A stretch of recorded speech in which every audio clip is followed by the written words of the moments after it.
Sir Topham Hatt sat in his office listening to the noise outside. The passengers were angry. The station master came in. "There's trouble in the shed, sir. Henry is sulking. There's no train, and the passengers are saying this is a bad railway." "Indeed," said Sir Topham Hatt. "We cannot allow that." He found Gordon, James, and Henry looking very cross. "Come along, Henry. It's time your train was ready." He found Gordon, James, and Henry looking very cross. "Henry, it's time your train was ready."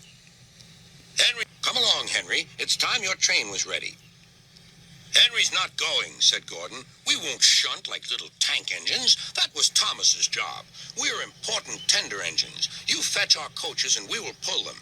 Tender engines don't shunt." "We'll see about that," said Sir Topham Hatt. "No engine on my railway is too important for small jobs." And he hurried away to find Edward. The yard has never been the same since Thomas left to run his branch line, he thought sadly. Edward was shunting. "Leave those freight cars, please, Edward," said Sir Topham Hatt. "I want you to push coaches for me in the yard." "Thank you, sir. That will be a nice change." "That's a good engine. Off you go, then."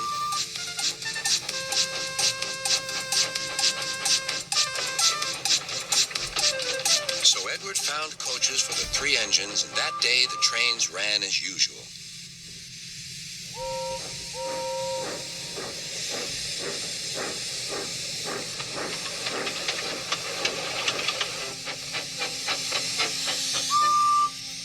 But next morning, Edward looked unhappy.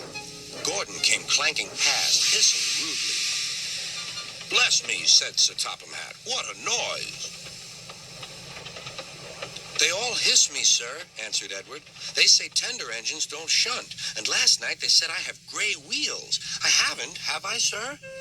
"No, Edward, you have nice blue ones, and I'm proud of you. Tender engines do shunt, but all the same we do need another tank engine here.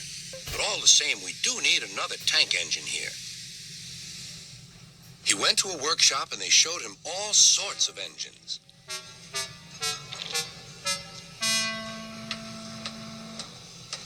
At last he saw a smart little green engine with 4 wheels. "That's the one," he thought. "If I choose you, will you work hard?" "Oh, sir, yes, sir." "That's a good engine. I'll call you Percy." "Yes, sir. Thank you, sir."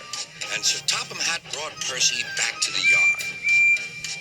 "Edward," he called, "here's Percy. Will you show him everything?" Percy soon learned what he had to do, and they had a happy afternoon.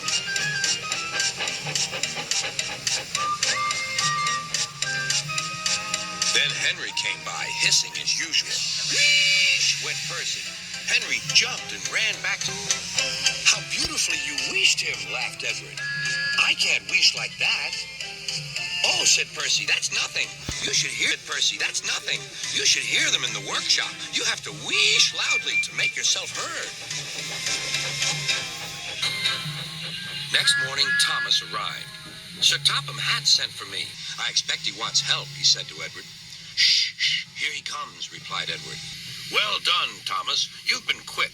Listen, Henry, Gordon, and James are sulking. They say they won't shunt like little tank engines.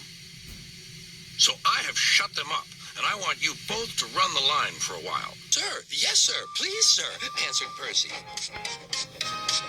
Edward and Thomas worked the main line, greeting each other as they passed by. Percy puffed along the branch line.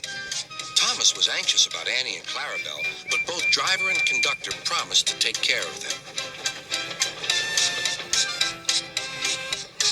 There were fewer trains, but the passengers didn't mind.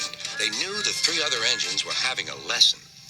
Gordon, James, and Henry were cold, lonely, and miserable. They wished now they hadn't been so silly.